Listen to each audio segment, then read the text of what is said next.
Pa jeste, evo, posle mjesec dana ove pauze krenuo je prvo kolo drugog dela prvenstva, teško gostovanje u Gradištu, ekipa koja je stvarno neugodan protivnik, posebno na svom terenu, koja je veliki broj utakmica rešila u svoju korist, tamo je retko ko izlazi sa pobedom. Kvalitet jeste bio na našoj strani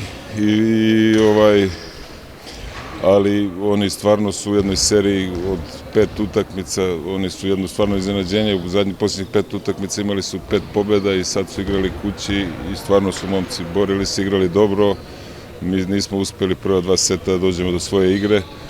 ali na sreću smo od trećeg seta vratili svoj nivo igre i dobili treći, četvrti, peti set i napravili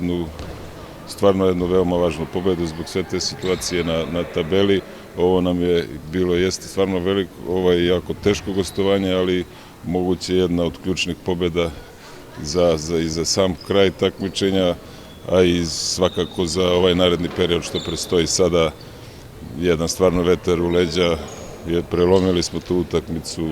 digli se dosta i sad očekujemo u nastavku sezone da pružimo stvarno bolje partije. Evo, prva prilika je u nedelju u 16 časova protiv druge ekipe Partizana, tog podmlatka Partizana koji isto ima mlade i talentovane igrače, tako da tu utakmicu spremamo se i očekujemo da tu budemo još veći favoriti i da tu utakmicu rešimo u svoju korist i već